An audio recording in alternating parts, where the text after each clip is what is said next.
Hello, and welcome to Billboard Comics.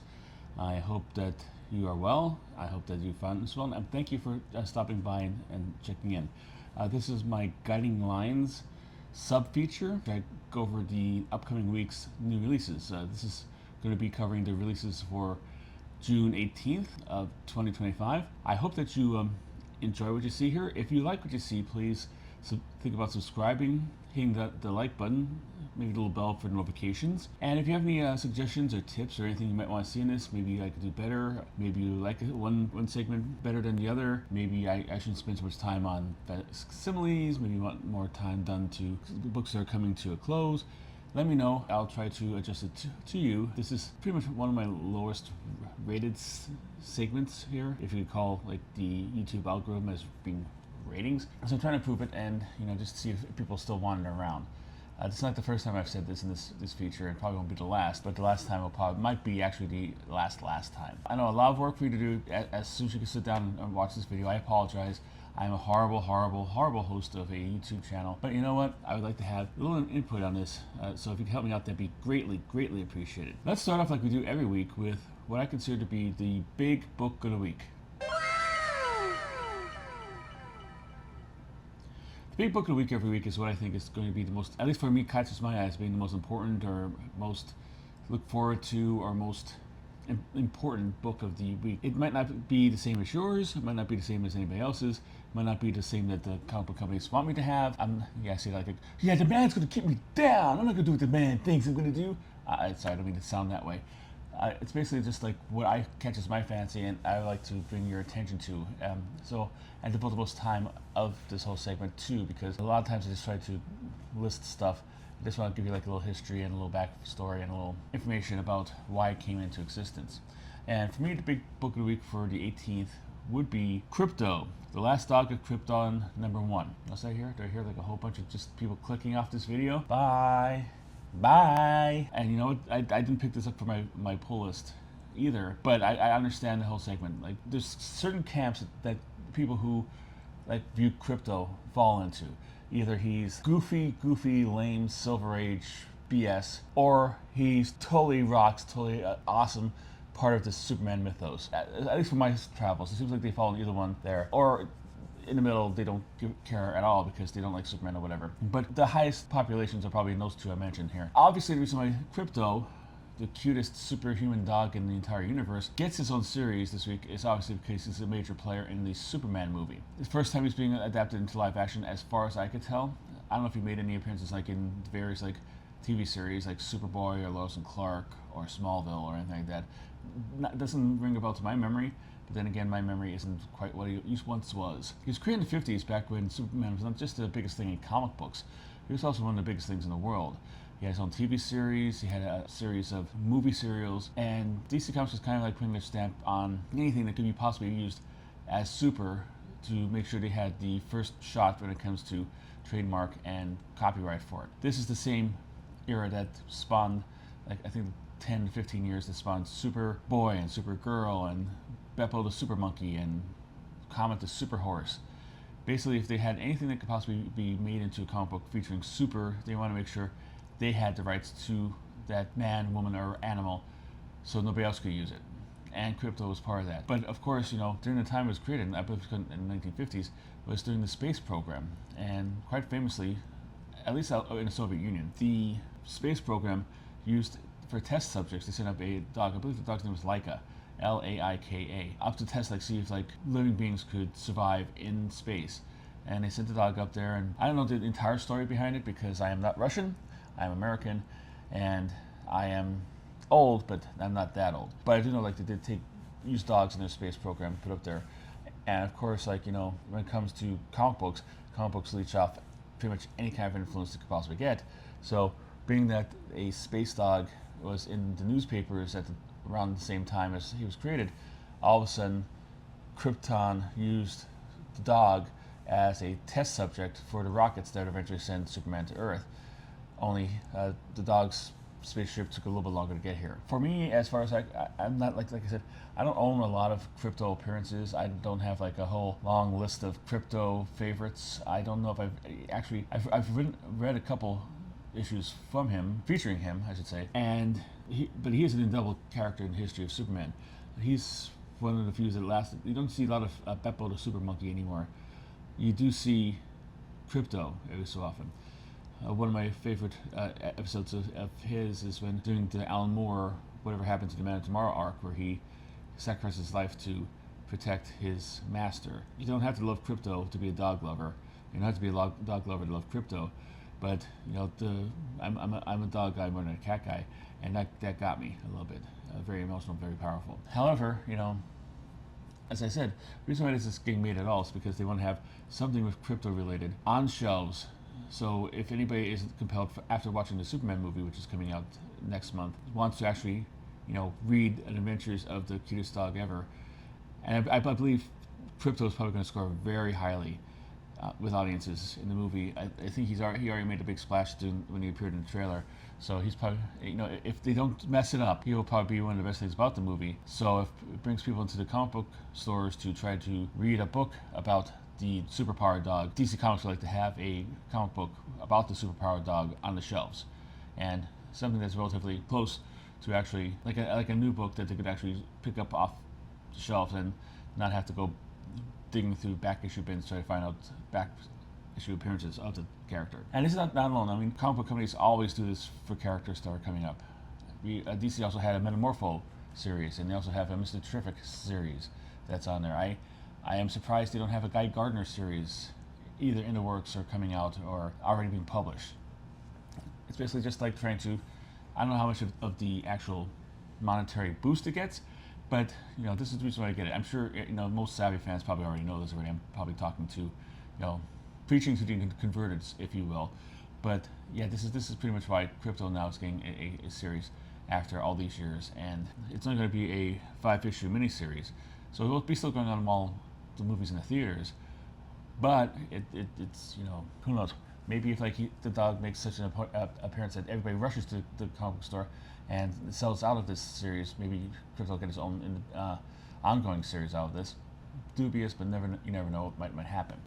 Now I'm going to go into the demographic information about this, just to go over it. It's going to cost you $3.99 for 32 pages. DC Comics seems to be the last bastion of the $3.99 price. As you'll see next, Marvel seems to have made $4.99 their go-to price for their comic books, and we don't have enough to spend money on that we have to pay an extra $5 for a 32-page story. But I'll get to that when I get to that. We're talking about Krypto, the adorably cute little dog that is Superman's best friend. Sorry, Jimmy Olsen.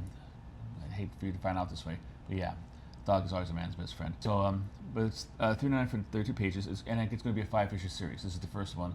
Second one will be coming out next month, probably around the same time as the movie hits theaters. They might have timed it a little better. I don't work for DC Comics or in scheduling publishing, so they probably have a method to their madness. They maybe schedule so maybe there'll still be copies of number 1 out there, and number 2 come in, so they'll be able to get the first 2 issues of the series at the same time. And it's going to be written by Ryan North. I know I've read stuff by him, and I've liked what I've read, but I get all this information from the League of Comic Geeks website. I recommend anybody stop by there. It has a whole bunch of features and functions and all kinds of stuff like that you might find useful for your collecting abilities. But it also has a commentary thing, and all the new releases has commentaries. And people are really excited about Ryan North coming to DC Comics and writing Krypto. So that might be a good thing doing that. I know the art will be good because it's by Mike Norton. Mike Norton is a really good artist. And I think he did Battle Pug, which is kind of a Conan the Barbarian if he had a giant pug dog as a companion. And it is as good as it sounds. I mean, that's not sarcasm. I love that series. I think the series of hardcovers, and they had a regular comic book size volume 2. I recommend checking those out. Colors will be by Ian Herring. Letters will be by Lucas Gattoni. And the cover will be by Jay Lee on art and Jun Chung on colors. You probably saw it up there when I started this whole progress. It looks beautiful. It looks, Jay Lee, when he does artwork and he's on, it just looks beautiful. Like it should be hanging in a gallery. That's my opinion. I mean, I wouldn't call him like one of my top 5 artists of all time, maybe not even my top 10, but I do appreciate his artwork, and when he is on his firing on all cylinders, he puts out some great artwork, and I think this is one of the best covers he's done in his life. But he's not the only person doing covers. There'll be 3 other covers on this. Surprisingly, there's only 3 alternate variant covers for this thing. I thought they'd put out more, so I to capitalize on the whole Superman has a dog frenzy that's going to be happening after the movie comes out. But there's only 3. There'll be a cover B by Dustin Nguyen. There'll be a cover C by Dan Mora. This is called the Superman movie variant, so I guess it's going to be featuring a movie accurate presentation of Superman and Krypto. And cover D will be blank, so you could have your favorite artist draw a Krypto on it. I suggest taking it to Simon Bisley and forcing him to do it. I'm sure he would really appreciate that. So that'll be it. So that's what I think will be the most interesting one this week, the most adorable, and most devoting of his time. However, I'm going to go into other books that are coming out this week, and you might think differently. If you do, let me know in the comments, and I will try to readjust my worldview. But now we are going to go into our first issues for the week. I'm going to start off with Marvel, because it's one of the biggest publishers that there are. They have a number of number ones coming out. They have 4, as far as I could see. And I'm going to start with Emma Frost, The White Queen, number 1. Of course, it's not the first Emma Frost series. Yeah, Emma Frost is inexplicably powerful, I guess because she wears a white bustier and a bunch of other lingerie as her costume. Comic book collectors, especially male ones, are nothing but prurient and really enjoy seeing women scantily clad, even more scantily clad than they normally are. I don't know where she fits in the entire new post-Krakoa era of the X-Men. I know that she was in the most recent Iron Man series, and she was married to Tony Stark, I think briefly in a kind of like a sham marriage, just to, like, you know, because they're trying to, they had a villain they both wanted to take down, and part of the plot contrivance is that they had to be married, and she was like a supporting character in that for a little bit. So I don't know where she is past that, but here she is with her own 5-issue miniseries for all of us to find out. Like I said, Marvel has moved their prices up to $4.99 for 32 pages, and you know, if the only reason why they could get away with this is because people will pay for it. I'm sure people will hand over that $5 bill, and they have already, because like they've had sliding scales of like different prices for a long time. But it looks like all their new books right now, including like Jeff the Land Shark, which really shouldn't be, are all $5, $4.99. But yeah, it's, I consider, like, when I started collecting comic books, I think they were like 50 cents. It's kind of like, you know, I've seen it happen. So I'm like the old grizzled veteran. Yeah, kid, this happens all the time. They're all out for your money. So, you know, in a couple of years, it's going to be $7 a piece, and you're going to like it. You're going to eat it up. And beyond, then, you know, my nurse will come in and give me my pills and tell me to go to sleep. But I digress. This is, of course, going to be written by Amy Chu. Art will be by Andrea DeVito. Colors by Antonio Fabela. And the cover will be by David Nakayama. David Nakayama is one of my favorite artists, and I think he does a really bang-up job on this cover. Not everybody on the League of Comic Geeks website likes it. I really don't understand the whole... Sometimes, like some people just like to hate stuff because it's popular. And they hate it just to hate it. I found nothing wrong with David Nakayama's cover about this, but you know what? You're entitled to your own opinion. If you don't like it, you don't like it, and you could avoid that cover, because there are 4 open order covers you could choose from. First one by Josh Sway Swaby, Emma Frost variant, which you might not think, like those of you who might not be that familiar with comic books are watching this for the first time. Yeah, duh, of course it's going to have Emma Frost on the cover. It's Emma Frost's book, but you'd be surprised. There have been Deadpool months where Deadpool appears on a variant cover of, like, say, Captain America. Captain America doesn't appear at all. So that's kind of wacky. So yes, this will be an actual variant cover for an Emma Frost book that features the character of Emma Frost on it. Another one would be also by Joel Jones, another really great artist. I think has a unique style. Why is she not doing more artwork for Marvel? Maybe interiors and stuff like this? I do not know. Mike Henderson, Bring on the Bad Guys variant. I believe this one will not have, you'll probably see it up on the screen, you probably know better than I would right now. It will not have Emma Frost on there, probably like one of the bad guys that are going to be part of the whole Bring on the Bad Guys series of one-shots, because having like 7 one-shots is not enough. They need to have them on covers as well. And the last open order variant will be by Ricky Yagawa. There will be 2 incentive covers. Now, for those of you who are not familiar with variant covers, open orders are stuff that you, when this was first solicited, like 3 months ago, you could have told like your local comic book shop, hey, can you get me a copy of that Ricky Yagawa cover? I'd like to have that for my collection, and he'd be able to get it with no problem. Incentives are the store has to order a certain number of comic books to get one issue of this variant cover. So say for like the first one is a 1 in 25 Greg Land variant. And I'm sure Greg Land would have no problem finding porn stars to model his cover of Emma Frost over. I'm sure he has plenty to choose from on that one. But in this case, the comic store would have to order $25 before it could order one of these. So like if it ordered 100 copies of Emma Frost, it would get 4 copies. Be able to get 4 copies of this, and so on and so forth. A little bit harder to do is the 1 in 100 variant, which this series also has. It's going to be a virgin cover of the Josh Sway Swaby Emma Frost cover from the open orders, and there will be 5 retail exclusives. And I've seen people coming together to put together like AA stuff, but this is like goes beyond the pale. But there's 2 before I get to that one, but here. Then the first one has a lot of like people joining up against it. The first 2 retail exclusives will be put up by 616 Comics / Comic Traders / PCB Hobby. So all 3 of them got in together, pulled the resources to, I guess, pay for this variant cover. It will be done by Shannon Mayer, and it will be a one with the trade dressing, which means the comic logo and the price and everything like that, and also a virgin, which is just the artwork by itself. So if you have 3 people coming together was a lot for a variant cover, well, pull up your socks and get yourself a Fresca, because this next one is going to be really out there. Come on, better get to this. East Coast Comics / KRS Comics / the Comic Mint / the Comic Corner / 789 / Sad Lemon Comics has a Dan Panosian cover that they have all come together and put out. I don't know if Dan Panosian has that high of a page rate or a cover rate that they need 6 different somewhat successful comic book shops across the country to come together to pull the resources to get him to do their cover.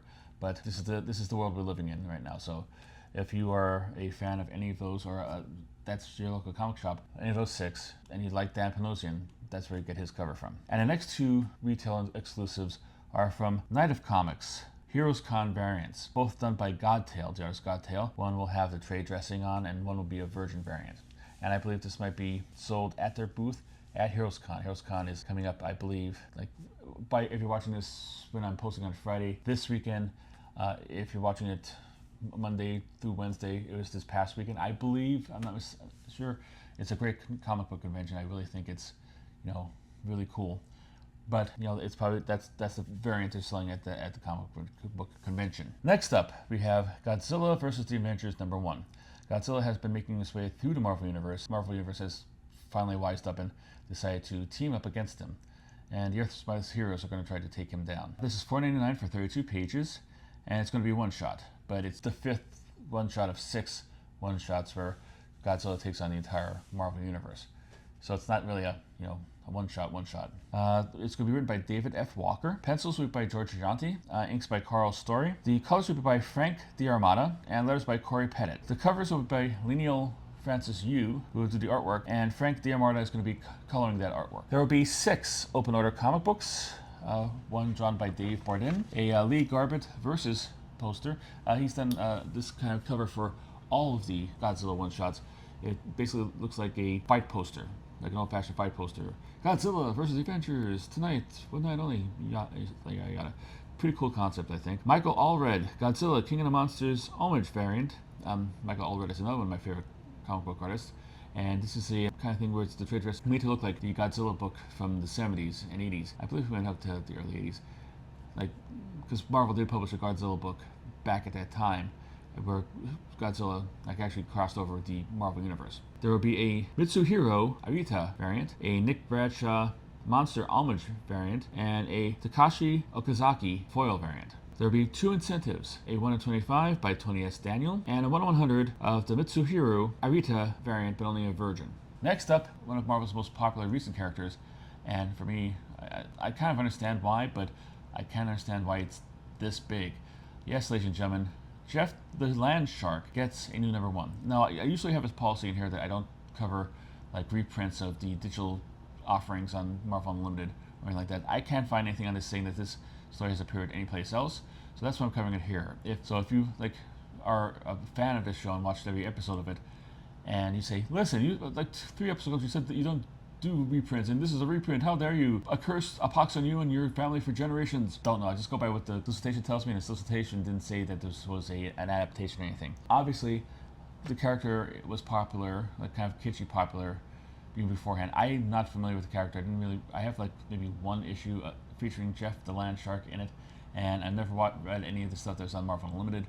I don't know the character, his background, his modus operandi, anything like that, but people seem to really like the character a lot, probably a lot more than you'd think it'd actually go over. This seems like one of the things that Marvel threw out there. Like, this would be kind of a fine trifle, and then people just picked it up and ran with it and loved it. And it only got even more popular because the character is featured in the Marvel Rivals video game, which is also popular and has boosted the profile of a whole bunch of Marvel characters. Regardless why he's popular, he is popular and popular enough to get his own 5-issue limited series. The first issue of which is going to be $4.99 for 32 pages. It'll be written by Kelly Thompson. The artwork will be by Tokito Koro. Colors will be by Jim Campbell, and the cover will be by Gurihiru. There'll be 5 open order variants. There'll be a blank variant, where you could have your favorite artist do that. If you're getting your Simon Bisley to do the crypto variant, maybe you could have him do the Jeff the Shark variant, and wear earmuffs so he have your ears covered from when he curses you out. I don't know why I'm slagging on Simon Bisley, but he is a character. I do have stories, but I can't really tell them here because it's not appropriate for this segment. So there'll be a blank variant for you to get your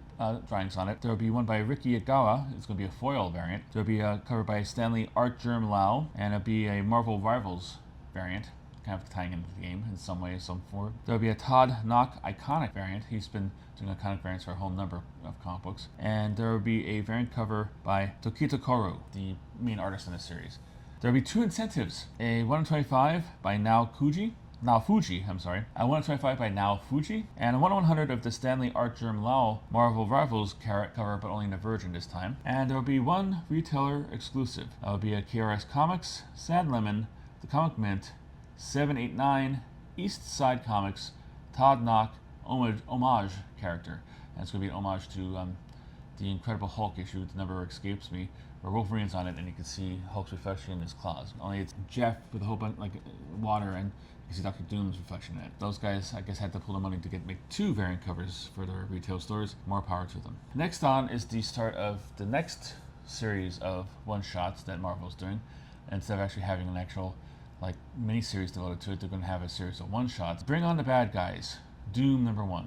So Doom is pretty much really big in comic books and outside comic books now, ever since the announcement that Robert Downey Jr. is going to be playing him in the MCU. And so obviously, he'd probably be one to lead off this initiative. The initiative is named after a Fireside trade paperback collection of a bunch of supervillain origins that was published back in the 1970s. It was one of the first trade paperback collections of comic books for the public, and kind of laid the groundwork for the trade paperback format becoming a institution in the comic books, stuff like this. But basically they had it was an institution to wannabe Marvel Comics readers of all the, it's an introduction to any new or novice Marvel Comics readers who want to know where all their favorite villains got their start. It's basically a collection of their origins, not oranges. It's a collection of all their origins. So if they also did something with the heroes before this, so this is kind of like a follow-up to that volume. But nonetheless, it's going to have a 7-issue series of one-shots, each devoted to a different bad guy. Doom is the first up, and I believe it goes through Mephisto and a whole bunch of other ones too along the line. This issue will be written by, will be costing $4.99 for 32 pages. It will be written by Mark Guggenheim, with art by Stefano Raffaelli, colors by Niraj Menon, and the cover will be by Lee Bermejo. There will be, looks like, 6 open order variants for this one shot. First one will be by Kevin Eastman, oddball kind of choice for this. Kevin Eastman, in case you didn't know, is one of the co-creators of the Teenage Mutant Ninja Turtles, who does write and does art for various publishers. I think he has an Image book out that's still being published. So having him do a cover for Marvel is pretty unique. There'll be one by Leslie Lyrics Lee. Miguel Mercado will get one. Mike McCone will get a variant cover. Peach Momoko will have a Marvel Rivals variant, and Todd Knock will have an iconic cover. There will be 3 incentives. 1 in 10 by Alessandro Capuccio. It'll be a design variant. Kind of look like a sketch designing the character. 1 in 25 by Netho Diaz, Nuff Said variant, and a 1/100 of the Leslie Lyric Lee variant, only in a Verge. The next #1 from Marvel is Star Wars Dr. Aphra, Chaos Agent, or Chaos Agent, depending on how you want to pronounce it. It will be #1. It will be $4.99 for 32 pages. and it appears to be an ongoing series. It'll be written by Cherish Chen, art by Gabriel Guzman, colors by Michael Attier, letters by Joe Caramagna, and the cover by E.J. Su. This is a popular character that's created exclusively in the Star Wars comic books. I don't believe it has appeared in any other form, anywhere other place. I don't know if it will either. The movie and TV world of Star Wars is kind of in a flux. There's been hit by a couple disappointing features and Disney Plus series, so who knows what's going to happen. They have introduced characters that were created in other media into the live action milieu, most notable Ahsoka Tano. This character, who's kind of like I wouldn't say mercenary in the sense of like accept money for assignments, but kind of mercenary by looking out for herself and will play both sides against the middle, who can help her out the most, kind of thing. But it has become quite popular, has become has a very, very strong following with the fans. So henceforth it gets a whole bunch of comic book issues for it. Who knows if it'll be actually making it into live action or animation, but hope springs in turtles. There'll be 4 open order variants for this. There'll be a Chris Sprouse, The Force Awakens 10th Anniversary variant, which I would like to say, Marvel, please stop making these because it makes me feel old. It doesn't seem like Force Awakens was 10 minutes ago, let alone 10 years ago, and I only have a limited amount of time left on this earth, and reminding me of how old I am is not really nice and not really fun. The second open order variant will be by Emanuela Lupacchino. The third one will be by Kazan S. Darbo, and the final one will be by Pablo M. Collar, and it'll be a Pride variant. There'll be 2 incentives to go along with this first issue. 1 of 25 by Sarah Pichelli, and 1 of 100 of that same cover, only in a Virgin. And that wraps up Marvel's new issues, and now we're going to move on to IDW, starting with Star Trek Omega #1. This one could have possibly been into the last issues, the final issues kind of thing, because this issue wraps up their most recent Defiant arc of Star Trek series that they had. They just recently wrapped up the Star Trek issue. I covered that in, I think, the last video of this segment. And it also had a Star Trek Defiant and Lars War comic books that I wrapped up as well along this line. So, but this is like the kind of like the bow at the end of the package. The reason I put it here into new issues instead of the final issues because I'm not really sure, according to the solicitation, if this is actually a final issue or kind of a bridge issue into the new Star Trek books that they're going to be creating, because they still have the IDW still has the license to Star Trek, and this seems to be kind of like just a big reboot button being pushed. So I don't know if this is going to be kind of like a coda to the final one, and also an introduction to the new era, or it's just going to be the coda. I decided to err on the side of caution and put it into the new releases, the first issues, and if I got it wrong, well, I do apologize to you and your entire country and everybody who lives near you. This is going to be $5.99 for 40 pages. I was complaining about $4.99 for 32 pages. Here IDW is giving you 8 more pages and only charging an extra $1 for those 8. Aren't they sweet? Granted, like, independent comic books and IDW, despite their size and having licenses to a whole bunch of different various media properties, including Teenage Mutant Ninja Turtles and Star Trek, are still an independent company, and they have to, I guess, charge a higher price point than the DC and Marvel, because they have more they publish less books, so they have more overhead that has to be paid by the books, so they have to charge more for the books to pay for their overhead. I understand that, I grabbed that, but I don't know. It seems like $5.99 for a Coda book. It seems to be a little bit excessive. And this has been Old Man Screams at Cloud segment of Guiding Lines. Tune back in about maybe 5 minutes when I go off on something else. Alright, it's going to be written by Jackson Lansing, Colin Kelly, and Christopher Cantwell. All 3 of those wrote the main Star Trek books that they recently canceled. I think Lansing and Kelly wrote the Star Trek book, and Cantwell wrote the Star Trek Defiant book. Art will be by various people. They didn't list it in the solicitation, and they didn't list it on the League of Comic Book Geeks. So if you have drawn this issue, please inform your local authorities so people could identify you and recognize you in some kind of form. The cover, however, will be by Malachi Ward. There will be 1 open order variant by Ramon Rosanas, and 1 incentive, a 1 in 10 by Angel Unzueta. IDW also has another first issue coming out, this time a one-shot, tying into their Monster High license. It's going to be the Loch Ness Monster #1. It has returning one of a popular Monster High characters. I do not know who this person is because I am not 12 years old and I have not been following this toy line at all. So But if you are, somebody's coming back, and you should probably already know this, and you're probably going to have this on a pre list anyway. So, hey, it's going to be $3.99 for 32 pages. Monster High, I guess, does not get the premium price that Star Trek does. Or maybe, all things in all fairness to IDW, maybe the Star Trek license is far more expensive than the Monster High license, which I could understand. Licensed books are expensive because you have to pay money to whoever holds the rights to be allowed to publish it. So that might be why the Star Trek one was $5.99, $6 for 40 pages, and this is only 8 pages less and $2 less. But I digress. It is written by Heather Nuffer, art by Kelly Riley, letters by Chin-Ya Chan, and the cover will be by Tsuki Yomo. Tsukiyomo.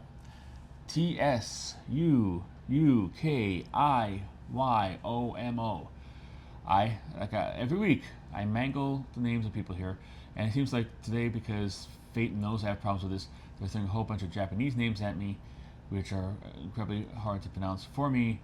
So I do apologize to Tsuki Yomo and their family. Next up, we're moving over to AWA, which stands for Artists, Writers, and Artisans.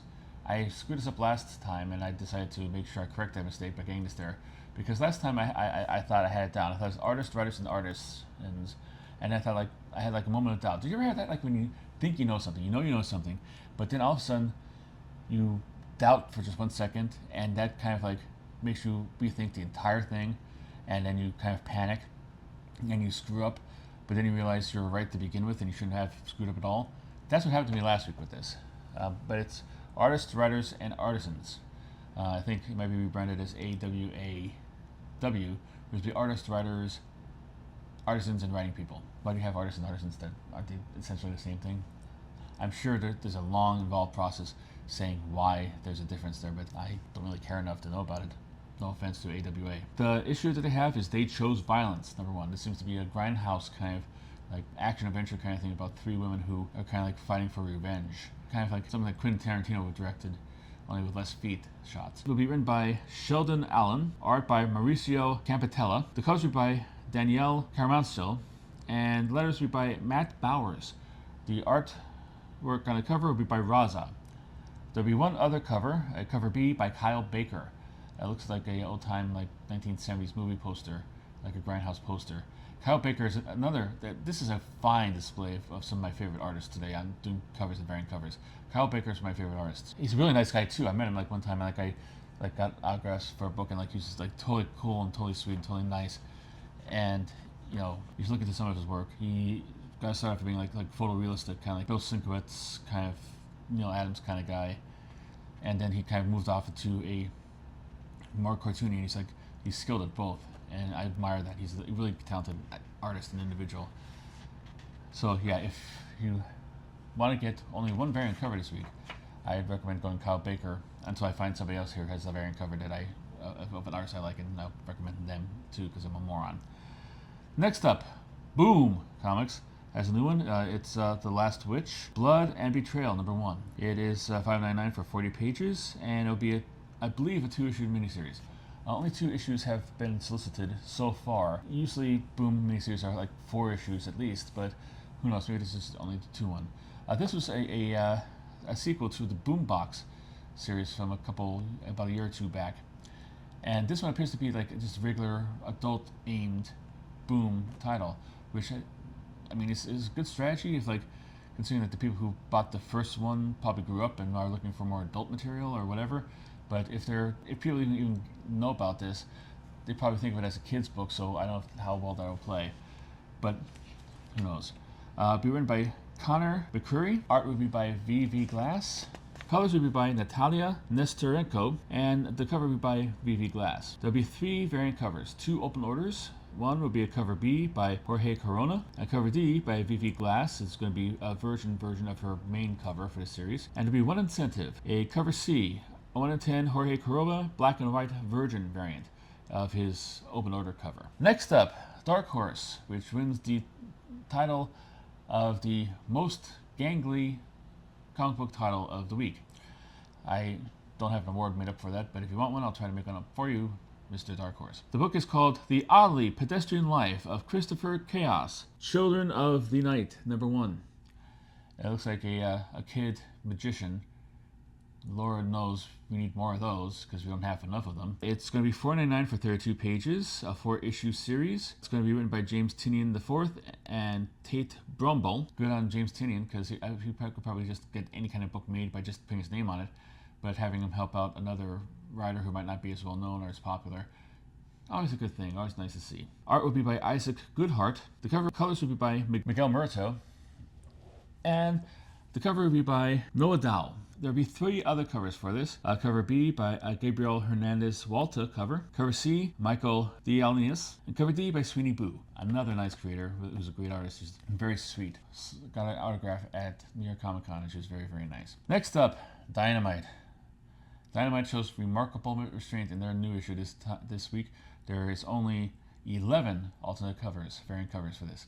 Usually they have close to 30. So I don't know what's happening. Maybe the whole diamond thing is affecting them, and they're not doing that many variants because who knows if they're actually going to get to stores because of the whole delays they've been having. Yeah, like I said, the customary thing for Dynamite has been basically they solicited as it was supposed to be coming out, and it'll be delayed a week or two because of the whole kerfuffle with Diamond. So this might appear on here and might appear again next week because it might not come out this week. Be alarmed, be alerted. Now you know, and knowing is half the battle, and the more you know, big star across the screen. This the issues I'm talking about is Red Sonja Noir, #1. It'll be $5.99 for 40 pages and a one-shot. And in case you didn't pick up on my other couple complaining about this, you know, $5.99 for 40 pages is not exactly any better than $4.99 for 32 pages. You're kind of like build up to that. You can actually just go directly from $3.99 to $5.99. But you know, hey, you know, Trump's helping the economy that way, so hey, it's all good. This will be written by David Avallone. Art would be by Edu Mena, and the cover would be by Leslie Lee. I believe it's Leslie Lennox Lee from the other we've already mentioned beforehand. But for some reason, for the covers for this one, they left off her stage name. There'll be 6 open order variants. First one would be Joseph Michael Lisner. Cover C would be a cosplay variant by Molly Stewart. Molly Stewart, I follow her on Threads.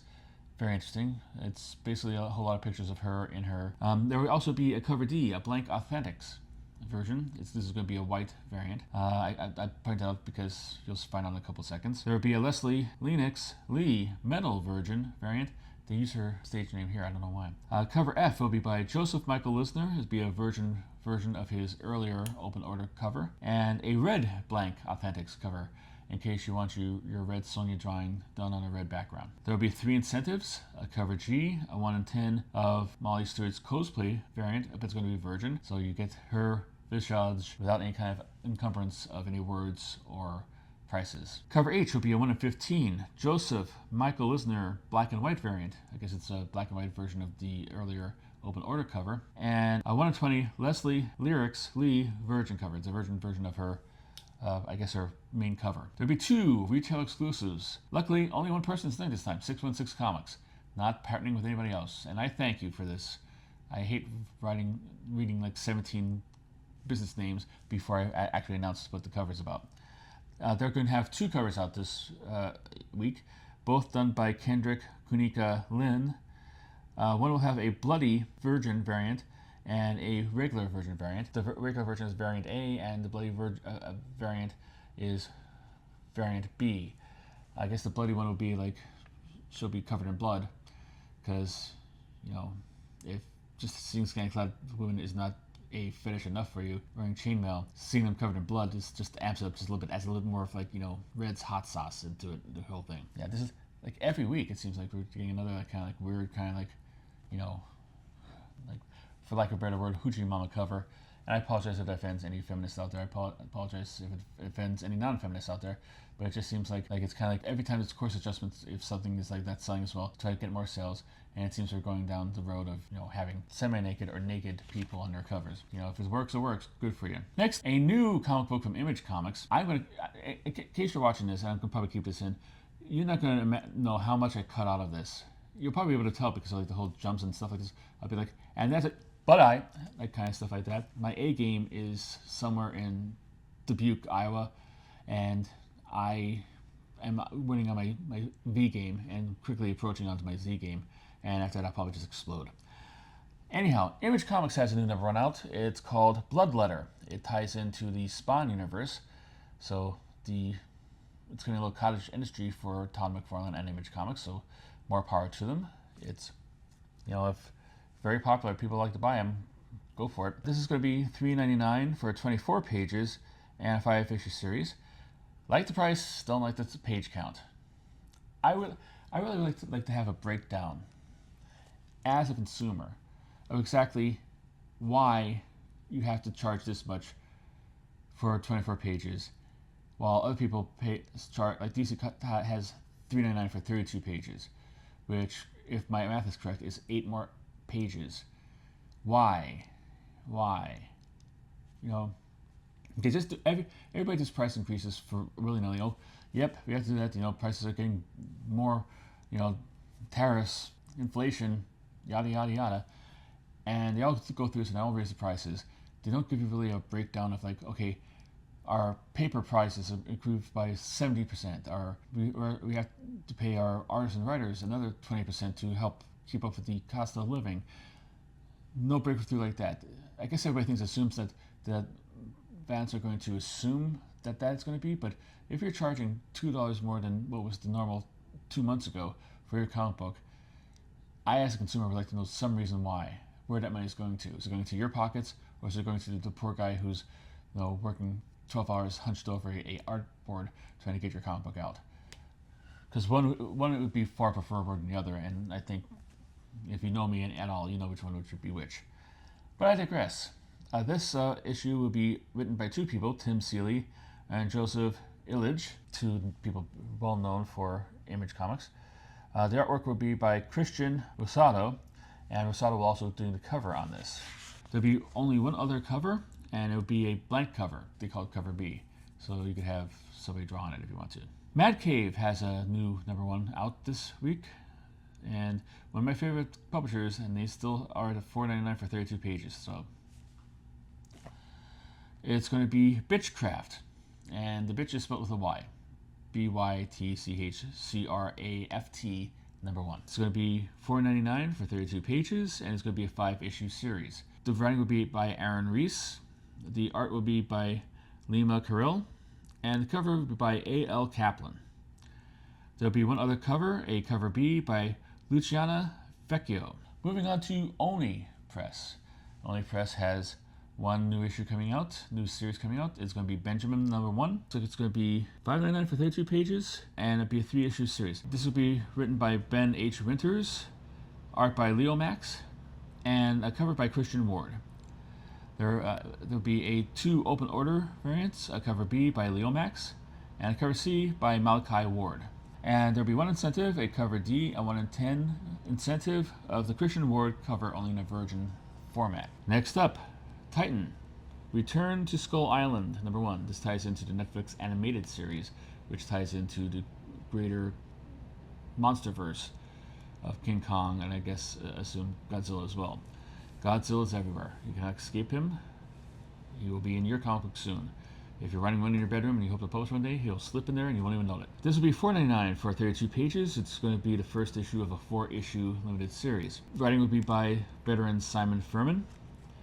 Art by Chris Jones, colors by Charlie Kirchhoff, and the cover will be by In-Hook Lee. I'm sorry about that. 6 other covers will be involved in this. Cover B by Chris Jones, and a different variant cover from Chris Jones for cover C. Cover D will be a logo version, which I imagine might just feature the logo. Cover E will be a foil version of the In-Hook Lee cover. Cover F will be blank, and cover G will be a version of the In-Hook Lee cover. Next up, Udon with Mega Man X Timelines number 1. And it looks like it's going to be, it's either $4.99 or $9.99. I hope it's $4.99. Don't know what it is. I've gotten better with writing down stuff. My handwriting's atrocious, so bad even I can't recognize it. But I'm usually pretty good about doing this, and I got the names down, but apparently now my brain is saying, haha, you think you've worked around me? Here, try to figure out this number. So I hope it's $4.99. If it's $9.99, it's way overpriced. I don't know how many pages it is, or if it's going to be the start of a limited series or a one-shot or whatever, because Udon does not tell us anything about that, at least in the cursory look I did in the internet. and through the previews magazines for this. So if you're picking this up, see here, we have, and if you're thinking like this, like, wow, didn't you have a Mega Man from Udon like a couple of issues ago? Yes. That is from a different installment of the Mega Man game. That's just Mega Man Timelines. This is Mega Man X Timelines. Was a sequel to the series. So you're right, there are multiple things, but there are two separate series. So this is not a repeat thing. This is why it's getting a full write-up instead of just, hey, this is coming out again. The writing will be by Daniel Arsenault. Art will be Edward Huang, and Huang will be doing the cover for it. There'll be 3 open order variants: a cover B by Hanzo Steinbach, a cover C by Edward Huang, and a blank variant for cover D. There'll be 1 incentive, cover E, a 1 in 5, Jeffrey Chamba Cruz cover. And finally, for the new issues, we have Xenoscope coming out with Xenoscope Legends Summer 2025 #1. They have a special guest for every season, and there's like a little preview of their series guide coming up. So therefore and forthwith, this is the whole thing doing that. This is $6.99 for 48 pages, and it's a one-shot. It'll be written by Joe Brescia and with various artists inside. The cover will be by Marco Santucci. We'll have 3 open order variants: cover B by Igor Vitorino, cover C by Guillermo Fajardo, and cover D by John Royale. There'll be 1 incentive. It'll be a cover E by John Royale. And next, we come to the recurring feature that I just started last week. So you're jumping on the ground floor for this one. Congratulations. This is what I call a sub-feature of all these like subheadings as "Let's try this again." And of course, since we're talking about new #1 issues that are about to be coming out, it's listed. Of course, if you've seen another one of these before and you've made it this far before, you know that this is the "We Only Go Out When It Gets Dark" #1 from Sumerian. This has been on the list since April, and we're posting July, which is 3 months away. I make a lot of jokes about this, about being on there, but it's kind of like exhausting to see it on there all the time, and it just boggles the mind. It's like, either take it off of solicitations until you're ready to actually have it come out, or publish it. I mean, how hard could it be to get this? Like, this has got to be far beyond, I believe, the actual like bankruptcy of Diamond kerfuffle. This has got to be and it's it's a writer artist doing the whole book by himself. So it's not like you have to like deal with different teams to get stuff back, and like the letters like running behind and all kinds of stuff like this. It's self-contained, and like I just understand like why it's like, why are you soliciting it if you're not going to send it out? And I'll say that I should just like record this and cut and paste it and put it in every single video that comes on from now to the end of time, because I don't think this is ever coming out, and just say, hey, why are you soliciting this if you're not coming out? All right, going to take a short break, which for me will be maybe a couple seconds, but it would be barely. We're back. See, it didn't take you that long, did it? I had to go into outer space because Sandra Bullock was going around there, and I had to fly up there and come back and help her in there and help her get reaccustomed to gravity. No, I got a text on another thing. I had to go check it out. So, but now I'm back, and from outer space, to find you here with that look upon your face. Like, why is he talking about this? All right, but I'm back to go over the final issues of the week.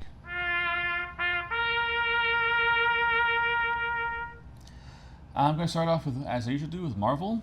Marvel has a number of these, so the number would be 2. Wait till we get to Dark Horse. Dark Horse, I think their entire line decided to actually pack it in this week. The first issue coming to an end from Marvel Comics this week is Aliens vs. Avengers. It's coming with the 4th issue. It'll be $7.99 for 48 pages. $7.99 for 48 pages. From Marvel, the company that's owned by Disney, one of the biggest, most powerful companies in the entire world, who makes money hand over fist every year. Well, they have to license it. Aliens are a licensed. Let me see here. Let me check my notes. Who owns the... silly me. Who owns the Aliens license? Oh, 20th Century Fox, which Disney owns. So, why are they charging $7.99 for this? Why? Getting more money off you because they're greedy bastards. That's why. But really, is the guy 2 desks over being a hard ass about having you pay high prices to license the Aliens license to their guy who's 2 seats away from them? They're the same freaking company. It's like you're basically paying yourself for the use of using these characters for books that are being promoting stuff that your company owns. Why is it $7.99? It should be able to do your taxes. It should be able to wash your car. It should be able to walk your dog. How would a comic book walk your dog? I haven't worked out all the issues on this. I haven't gotten everything down. I am a genius, but I'm not that kind of genius. All right. Well, this series that's written by Jonathan Hickman, one of the biggest names in comic books. Maybe part of that $7.99 is going into his pocket, or maybe Esad Ribic, who is also one of the biggest, highest profile artists around. He does mostly, I believe, painted artwork. They did the writing and arting on this. Coloring by Ive Porcina, and letters by Corey Pettit. Cover will be by Ribic. This is, of course, is the Avengers fighting the aliens. Duh. One open order cover will be by Jessica Fong, and one incentive will be a 1 in 25 by Eric M. Gist. They also have another one coming to an end. This caused a little controversy in the comment section on League of Comic Book Geeks because this, I believe, is now one of their shadow cancellations. It's Weapon X-Men number 5. It's $3.99. It looks like for 37 pages. Holy cow! $3.99. Are they feeling okay? Anyway, this is the series that was written by Joe Casey, art by Chris Cross, penciling by Chris Cross, inks by Mark Morales, colors by Yen Nitro, one of the best names in comic books, hands down, and letters by Clayton Cowles. The cover would be by Chris Cross. There will be one other cover, one by Steve Scrossi. This, the controversy around this is because Marvel did not solicit it as being a 5-issue miniseries. They led the fans to believe it's going to be an ongoing series. Now, to take Marvel's side in this, because Lord knows I've been against them enough for doing this thing, perhaps they wanted it to be an ongoing series and it didn't have the support from the fans enough, so they saw the writing on the wall and ended it with the 5th issue and had to wrap up all the storylines and everything like that. Or maybe they just wanted to see, like they had the 5 issues set in stone, they knew they were going to get that, and they wanted to make sure, like, you know, they had these 5 issues of a story there, and if it got good response, they'll keep on going. If not, they'll close it out with the 5. Trust me, doing this every week, I really would appreciate it, because Marvel's not the only. Marvel's usually pretty good about this. A lot of stuff they say 1 in 5, you know, one shots, and they say the first one shot of a 7-part series. Bring on the bad guys from the new issues. So they actually have a whole bunch of, like, they're actually pretty good about, like, you know, what is a miniseries, what is not, what's an ongoing series, what is not. So I know what happened here. Maybe they would intend it to be an ongoing series with an undefined end date, and it just didn't sell enough to last more than 5 issues. Maybe it's a plot point by the marketing. They're trying to get more people to buy it because people are hesitant to buy miniseries.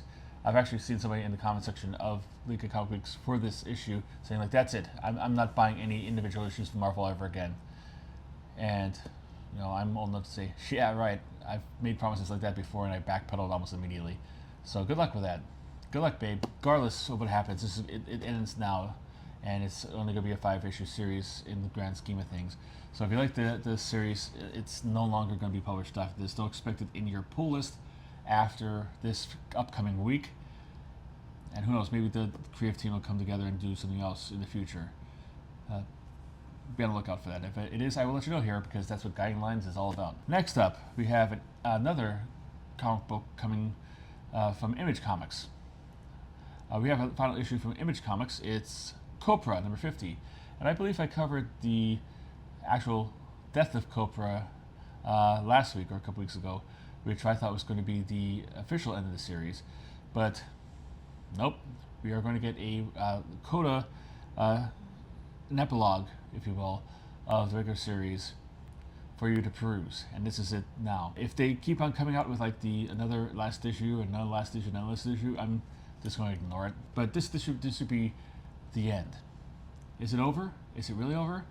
Yes, Becky, I hope it really is over. Of course, this is the series written and drawn by Michael Fife. There'll be 2 other covers to support this final epilogue issue.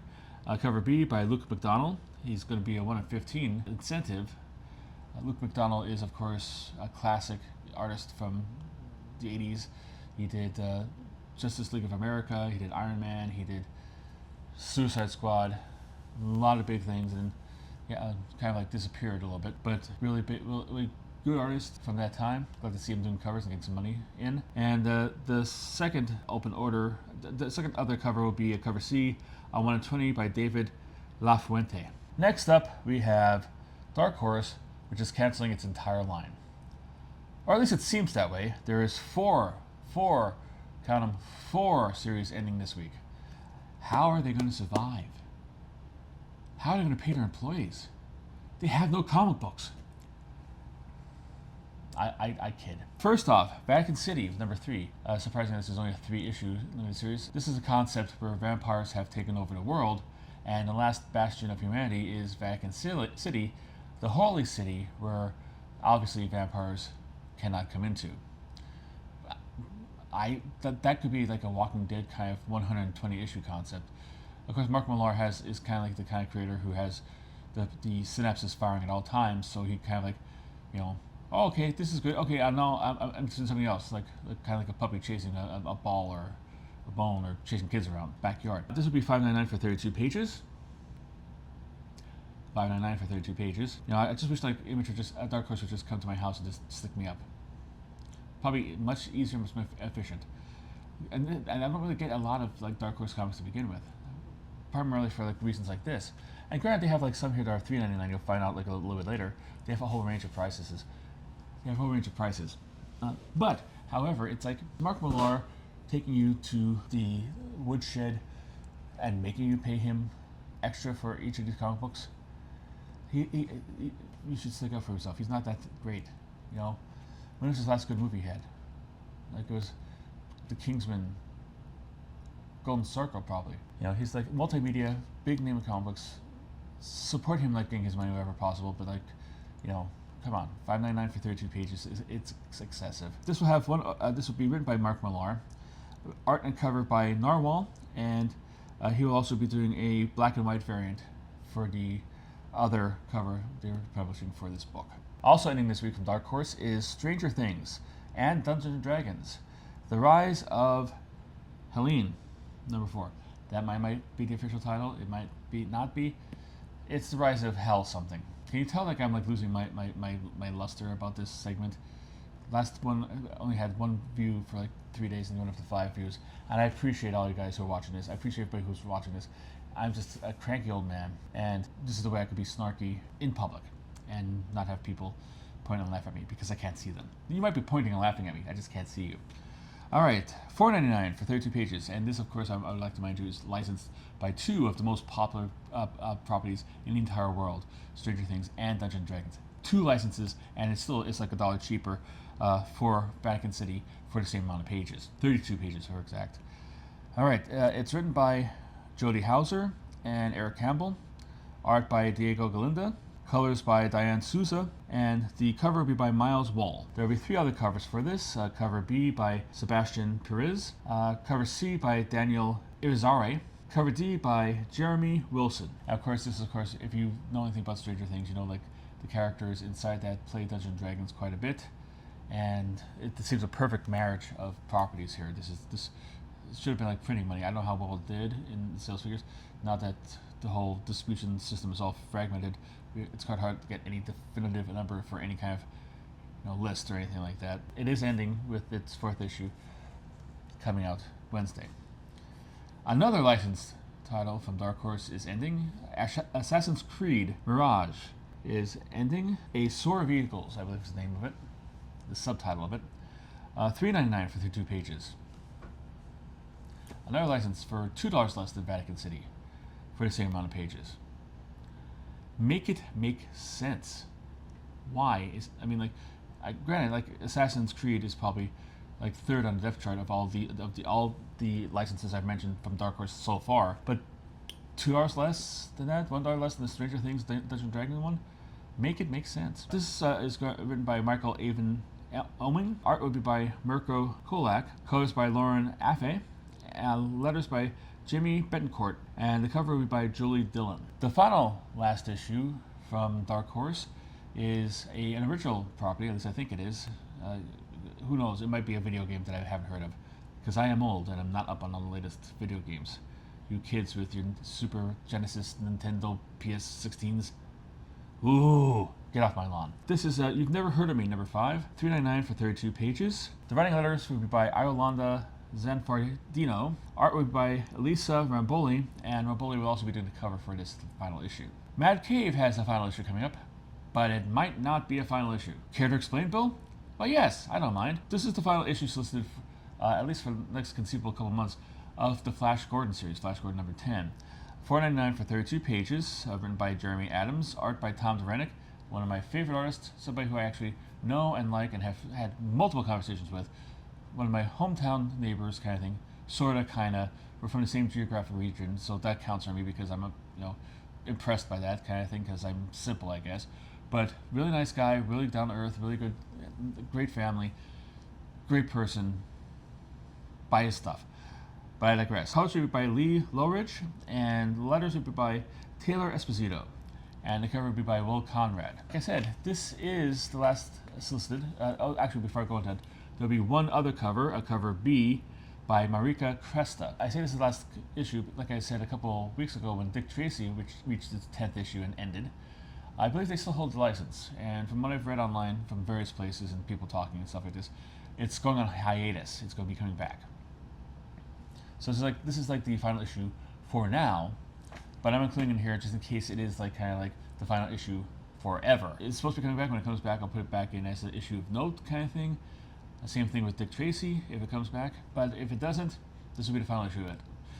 But regardless, if you have Flash Gordon in your pull list, don't expect it next month or the month after or the month after that, because for at least the next 3 months, it's not solicited to be published, as far as I could see. Next up, Boom has a final issue, has 2 final issues as a matter of fact. First one is I Heart Skull Crusher, number 10, $4.99 for a 32-page comic. Written by Josie Campbell, art by Alessio Zuono, and the cover will be by Zuono as well. 2 open order variants for this. Cover B by Ricardo Lopez, and cover C will be a virgin version of that Lopez cover. There'll be one incentive. A 1 in 10, Alessio Zuono virgin cover. And the second final issue from Boom will be Mouse Guard, Dawn of the Black Axe, number 3, $4.99 for 32 pages. Be written by David Peterson, art by Gabriel Rodriguez, and the cover will be by Rodriguez. We'll have 1 open order variant, a cover B by David Peterson. So at one time he was the writer and artist on this thing. This has been around for a while, and he's kind of like weaned himself off and being the art on it. Well deserved, because if you have a successful franchise with writing, you find artists that could carry on your vision as good as you can. Go for it. You deserve a little break from your work. There'll also be 1 incentive, a cover C, a 1 in 15 Matt Smith virgin. Yes, Doctor Who is going to draw this issue, and it's going to be a virgin cover. Ooh, okay, I doubt it's the same Matt Smith, but who knows? Maybe it will be. Next up, Oni, and this is a little stuff that twinges my heart a little bit. Epitaphs from the Abyss, number 12, will be its final issue. $4.99 for 32 pages. It is an anthology, so it has numerous artists and writers, and I'll go through them now. Matt Kint and Chris Condon will be writers. Tyler Crook will be a writer-artist. I guess he's doing a story that he's doing both duties on. The art on one of the other ones will be done by Klaus Janson. Yeah, big name in comic books, and him doing an independent-only book is fantastic. And the other story will be done by Allison Sampson. The cover will be by Lee Bermejo. There'll be 1 open order variant, a cover B by Tom Fowler, and 3 incentive covers. A cover C by a 1 in 10 by Albert Montes, cover D a 1 in 20 by Tom Fowler, and cover E a 1 in 50 by Rian Hughes, archive version.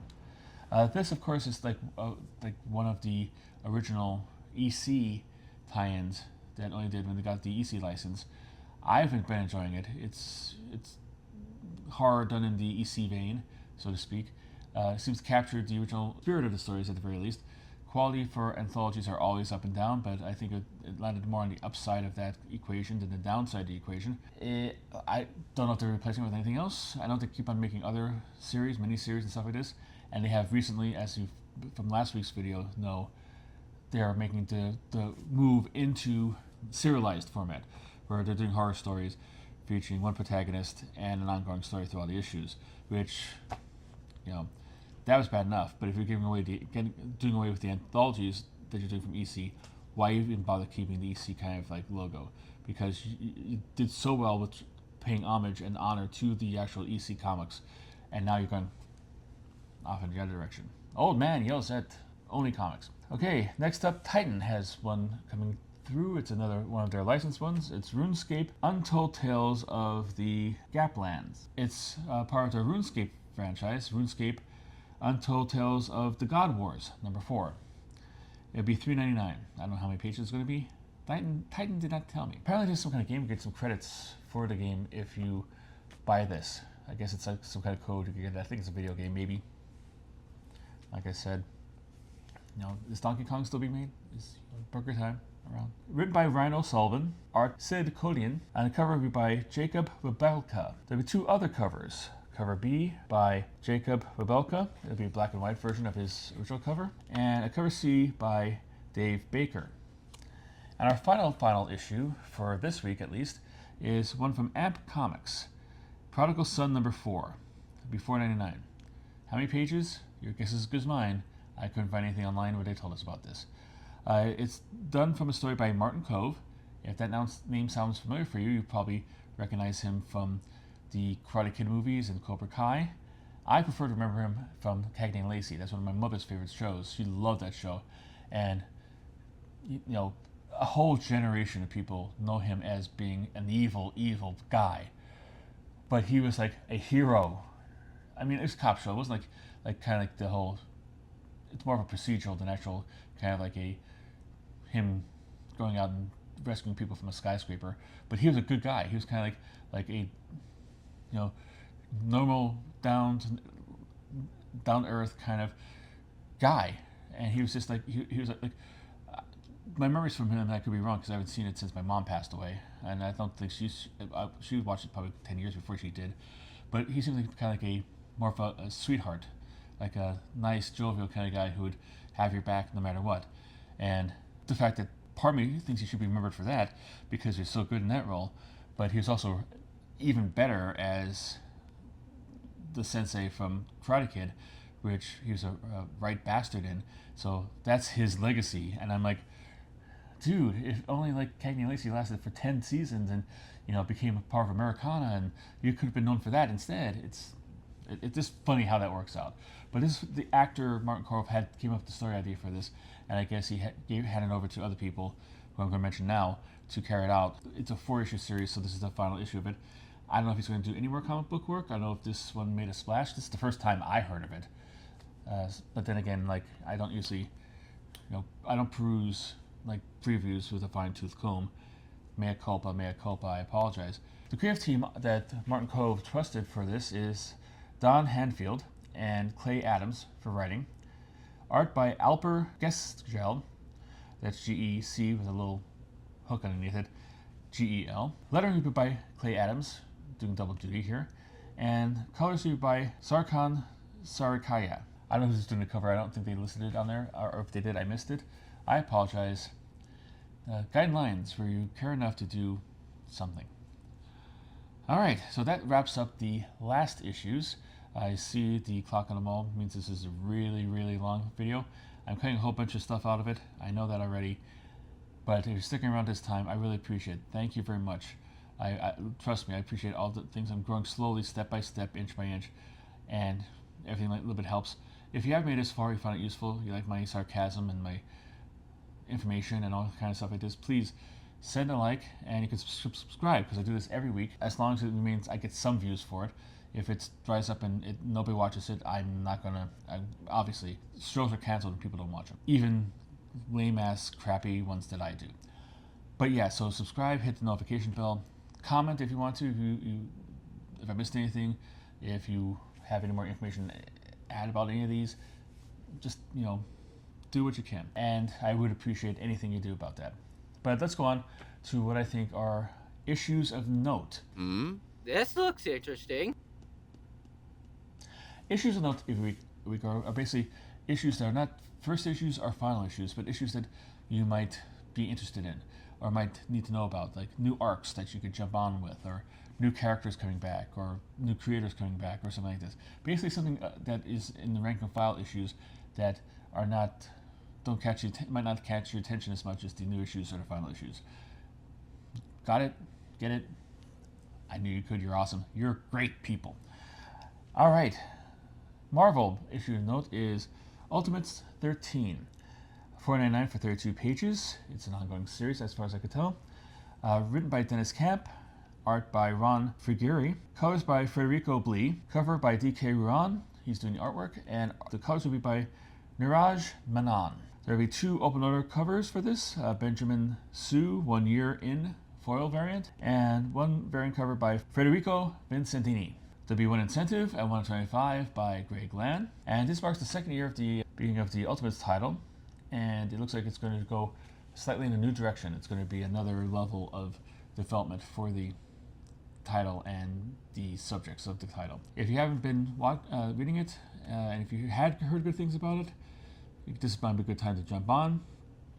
If you haven't heard good things about it, you can just continue to ignore it. Image has one that is of interest. It's starting a new arc. It's Phantom World number 13. This is the Eisner nominated series from Image, and Eisner is an award ceremony that's given out to the best comic books of the year.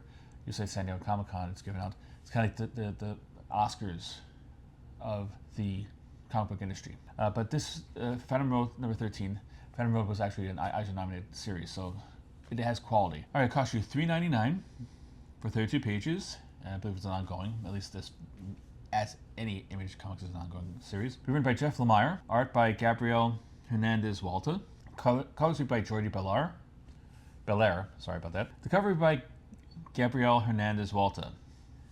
Like I said, it's a new arc. It is quality because it's, you don't get Eisner nominations for nothing. So if you want to jump on for this, it might be a good point for you to jump on. And the final issue of note, and the last one before we get to the facsimiles, is DC's Titans number 24. $3.99 for 32 pages. It's an ongoing series. It's written by John Layman, art by Pete Woods, and Pete Woods will be doing the cover. There'll be 2 other covers for this. A cover B by Homer, and cover C by Tyler Kirkham. This issue brings back Tara. Now, I've lost track of how many times Tara has died and come back in the time. She, of course, was the antagonist of the classic Judas Contract storyline from the new Teen Titans series back in the 80s. One of the most seminal storylines in all of comics, but probably the best, most known, most important storyline in the new Teen Titans series. All their various series spin-offs and sequels and whatnot.